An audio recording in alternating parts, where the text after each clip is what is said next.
Hello guys, आज मैं आपको एक south Korean sports comedy movie के बारे में बताने जा रहा हूँ जिसका नाम है चैंपियन। कहानी एक पुराने कोरियन आर्म रेसलर मार्क को दिखाते हुए होती है। वह इस समय अमेरिका के क्लब में बाउंसर की जॉब कर रहा था। एक शाम काम के दौरान उसका पुराना दोस्त किम उससे मिलने आता है। वह उसे आर्म रेसलिंग के मैच में हिस्सा लेने के लिए बोलता है। मार्क को इसमें कोई इंटरेस्ट नहीं होता, लेकिन किम हार नहीं मानता और उसे एंड में मना लेता है। वह क्लब के दूसरी ओर जाते हैं जहां लोग मैच पर सट्टेबाजी कर रहे थे। मार्क जिस आदमी से मैच करने वाला था वह पूरी रात हारा नहीं था। वह मार्क को हरा भी सकता था, इसलिए कोई भी उसके जैसे आदमी पे पैसे नहीं लगाना चाहता था, जो टीम के लिए काफ़ी फ़ायदेमंद साबित होता है। मैच शुरू होता है और मार्क साबित करता है कि वह एक बहुत पुराना आर्म रेसलर क्यों हुआ करता था। बिना कोशिश किए मार्क गेम जीत जाता है, जिससे किम को पैसे से भरी बाल्टी मिल जाती है। प्रॉब्लम तब होती है जब हारने वाला व्यक्ति अपनी हार नहीं मानता और वह किम को मारता है, जिससे मार्क और कस्टमर के ग्रुप के बीच लड़ाई हो जाती है। लड़ाई के कारण उसे नौकरी से निकाल दिया जाता है। एक हफ्ते बाद उसे फिर एक किराने की दुकान पर सिक्योरिटी गार्ड की नौकरी मिल जाती है। वहाँ एक अच्छी लाइफ बिता रहा था और अपनी लाइफ से खुश था। फिर एक शाम को किम का फ़ोन आता है और वह उसे बताता है कि सियोल में आर्म रेसलिंग का टूर्नामेंट शुरू हो रहा है, जिसे जीतने वाले को इंटरनेशनल लेवल पर खेलने का मौका मिलेगा। मार्क अपने जीवन का सबसे बड़ा फैसला लेने से पहले अपने पुराने मेडलों को देख रहा था। सियोल में उतरने के बाद किम उसे लेने आता है। फिर वह एक रेस्टोरेंट में जाते हैं। खाने के दौरान वह काम के बारे में बात कर रहे थे। किम मार्क का एजेंट बनना चाहता था और मार्क को बिजनेस पार्टनर बनाना चाहता था। ज़्यादा पैसा कमाने के लिए वह सट्टेबाजी के बिजनेस में जाना चाहता था, जिससे वह मार्क का टैलेंट का फ़ायदा उठा सके। बाकी बचे हुए दिन में दोनों सियोल में घूम रहे थे, जहां लड़कियां मार्क को गलती से टूरिस्ट समझकर उसके साथ तस्वीरें लेने लग जाती हैं। कई सालों तक अमेरिका में रहने के बाद मार्क की कोरियन भाषा अच्छी नहीं रहती, जिससे वह कई बारी परेशानियों में आ जाता है। रात में वह क्लब में जाते हैं, लेकिन मार्क पूरा समय कोने में खड़ा रहता है। अंदर से वह अभी भी बाउंसर की जॉब कर रहा था। होटल के रास्ते में किम पूछता है कि क्या कभी उसने यह जानने की कोशिश नहीं की उसकी रियल मदर कौन थी। यहाँ पता चलता है कि मार्क को बचपन में एक गोद लेने के लिए छोड़ दिया गया था। उसका कहना था कि उससे किसी से भी मिलने में कोई इंटरेस्ट नहीं है। किम उसे उस जगह पे ड्रॉप कर देता है जहाँ वह रात के लिए रुकना चाहता था, जो एक लव होटल था। मार्क को पहली बार हिलते हुए पानी के बिस्तर पर लेटा था, लेकिन जो चीज़ उसका सबसे ज़्यादा ध्यान खींच रही थी वह एक गिफ्ट बॉक्स था जो किम ने दिया था। चेक करने पर उसके अंदर एक फ़ोन मिलता है जिसमें उसके रियल मदर की लोकेशन थी। कहीं और किम एक करोड़पति स्पॉन्सर यू से बात करने के लिए जाता है। स्टार्टिंग में बिना इजाज़त के यू से बात करने के लिए उसे उल्टा लटका दिया जाता है, लेकिन मार्क की एक वीडियो देखने के बाद गैंगस्टर उसे स्पॉन्सर करने के लिए मान जाता है, पर उनकी एक शर्त होती है, मार्क को उनके हिसाब से जीतना और हारना होगा। अगली सुबह मार्क अपने फ़ोन में मैप को फॉलो करते हुए एक पते पर पहुंचता है। दरवाज़ा खटखटाने से पहले दो बच्चे उसके पास आते हैं। मार्क की बॉडी देखकर उन्हें लगता है कि मार्क कोई गैंगस्टर है। मार्क के जाने के बाद बच्चे अपनी मदर सुमी को उनके घर के सामने खड़े एक अजीब आदमी के बारे में बताते हैं। परिवार खिड़की से देखता है कि मार्क उनके घर से दूर जा रहा है। सुमी के पास एक कपड़ों का स्टोर है जो अच्छा नहीं चल रहा है। उस पर गैंगस्टर यू का बहुत सारा पैसा उधार है।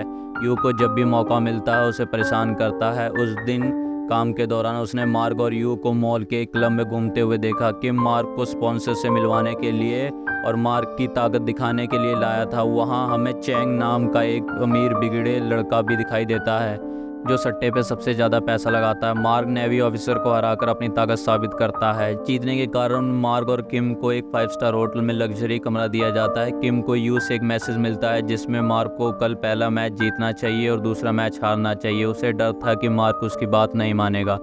डिनर के टाइम किम दूसरा मैच हारने की बात करता है तो मार्क बिना किसी बहस के ये करने को तैयार हो जाता है। अगली सुबह सुमी अपने बच्चों को स्कूल के लिए तैयार कर रही थी। सबसे बड़ा जो योंग को चिंता थी कि वह आदमी घर से दोबारा ना आ जाए। सुमी को लगता है कि मार्क वही आदमी है जिसे वह जानती है। बच्चों के स्कूल चले जाने के बाद वह कुछ पुरानी तस्वीर निकालती है जिसमें मार्क और उसकी माँ की फ़ोटो थी। सबसे छोटी वाली जो ही उससे बात करने के लिए बहुत एक्साइटेड थी, बल्कि जो योंग उसे दोबारा देखने पर पुलिस बुलाने की धमकी देता है। अगले सीन में हमारी मुलाकात कोरिया के नंबर 1 आर्म रेसलर कॉम्बो से होती है। मार्क का टैलेंट दिखाने के लिए यू ने उसे उस शाम क्लब में इनवाइट किया था। जब तक कोई प्रोफेशनल हाँ नहीं कर देता कि मार्क पैसे लगाने के लायक है कि नहीं, तब तक वह मार्क पर पैसे नहीं लगाएगा। शाम को सभी लोग क्लब में इकट्ठे होते हैं। मार्क पहले मैच में 7 फुट के आदमी को हरा देता है। यहाँ तक कि कोरियन चैंपियन को भी इम्प्रेस कर लेता है। मार्क को देखने वालों में सुमी भी शामिल थी। ब्रेक के दौरान यू उसे गलत तरीके से छूने की कोशिश करता है, यह बताते हुए कि वह उसका मालिक है क्योंकि उसके पास पैसे उधार हैं। मार्क को ये अच्छा नहीं लगता और वह जानबूझकर दूसरा मैच जीत जाता है। जब यू अपनी स्पॉन्सरशिप का दावा करता है तो मार्क उसे एक तरफ धक्का दे देता है। एक ही समय बॉस और मार्क को खुश करने के लिए किम अपना माइंड कंट्रोल खो देता है। उसे एहसास होता है कि सुमी के कारण ही मार्क ने उसे धोखा दिया है। गुस्से में वह सुमी के पास मार्क के कनेक्शन के बारे में पूछता है। उसी समय यू आ जाता है और किम पर हमला कर देता है। मार्क बीच में आता है जिससे यू के सभी लोगों और मार्क के बीच लड़ाई हो जाती है। लड़ाई के दौरान सुमी यू को अपने आदमियों को रोकने के लिए कहती है, लेकिन यू उसे जमीन पर धक्का दे देता है। जब पुलिस मार्क और किम को गिरफ्तार करती है तो हंगामा रुक जाता है। मार्क को आज़ाद करने के लिए उन्हें उसकी पहचान करने की जरूरत थी, लेकिन पिछली लड़ाई में उसने अपना बैग और पासपोर्ट खो दिया। पुलिस वाले और मार्क के बीच एक आर्म रेसलिंग का मैच होता है और अब मार्क साबित कर देता है कि वो रियल में एक आर्म रेसलर है। पहचान के बिना पुलिस वाले उसे जाने से मना कर देते हैं। तभी सुमी अपने बच्चों के साथ पुलिस स्टेशन आती है और उसके पास मार्क का पासपोर्ट होता है और उसकी और उसके माँ की एक फ़ोटो भी होती है जो उसकी पहचान साबित करती है। तब पता चलता है कि सुमी मार्क की सौतेली बहन है और उनकी मां की मृत्यु 1 साल पहले ही हुई है। यह बात सुनकर मार्क का दिल टूट जाता है और वह नहीं जानता कि अब क्या करे। मार्क कुछ दिनों के लिए उनके घर में रहता है। छोटी जोंग यू को मार्क के साथ घूमना बहुत पसंद है, जबकि जोंग यू अक्सर उससे बहुत बातें करता है। घर के बाहर कुछ लोग स्मोकिंग कर रहे थे। सुमी के कहने पर भी वे जाने से मना कर देते हैं, लेकिन जब मार्क उनके सामने आता है तो वह माफ़ी मांगकर तुरंत भाग जाते हैं। अगले दिन यू के लोग सुमी से पैसा लेने आते हैं और उसे धमकी देते हैं। उसी समय मार्क अपना सामान लेके जा रहा था क्योंकि वह परिवार पे बोझ नहीं बनना चाहता था।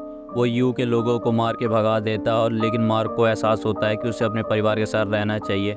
अगले कुछ दिन तक वह साथ में खूब मस्ती करते हैं और बफेट में भी जाते हैं, साथ में खाना खाते हैं और एक साथ खेलते हैं और एक खुशहाल परिवार की तरह रहते हैं। अब तक सुमी के लिए अकेले काम करना और 2 बच्चों को संभालना बहुत मुश्किल था। उसका घर काम के बिगड़े हुए कपड़ों से भरा हुआ था। एक दिन जब वो घर लौटती है और देखती है कि सब कुछ साफ हो चुका है, मार्क बच्चों को भी देखभाल करता है। इस बीच किम पैसों की कमी के कारण मुसीबत में आ जाता है। मार्क को बच्चों के साथ देखकर उसे एक आइडिया आता है। वह एक ब्रॉडकास्टिंग कंपनी से अपने एक दोस्त को बुलाता है। वह कुछ पैसों के लिए मार्क के लाइफ पर डॉक्यूमेंट्री फिल्म बनाना चाहता था। मार्क को शक था, लेकिन फिर भी वह ऐसा करने के लिए मान जाता है।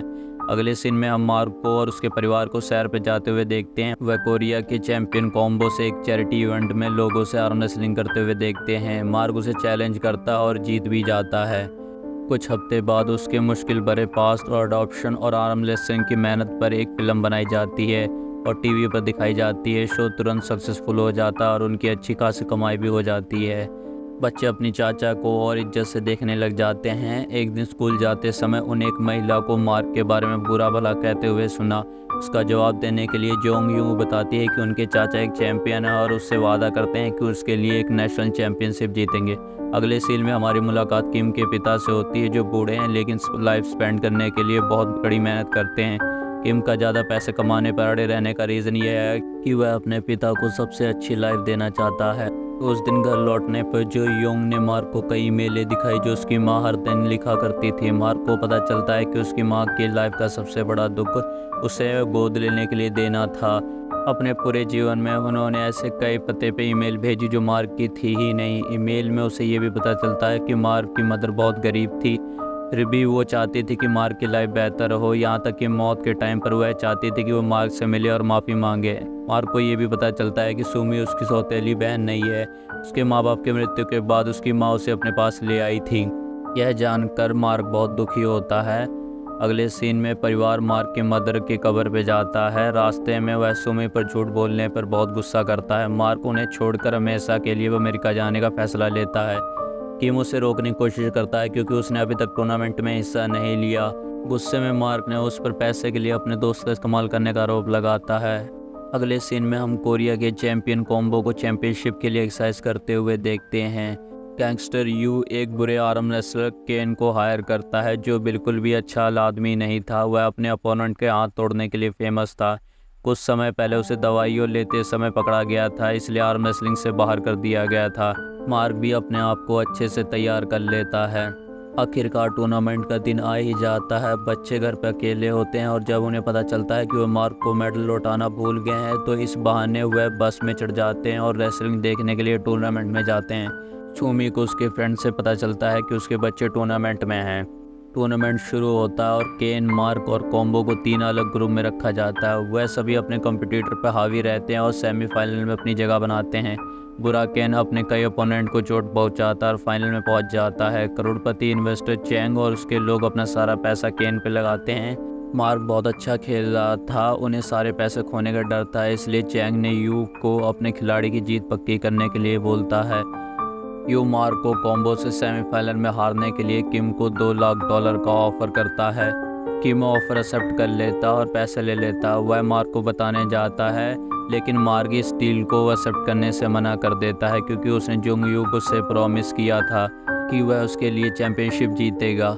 कॉम्बो मार्क को अच्छी टक्कर देता है लेकिन एंड में मार्क कॉम्बो से जीत जाता है।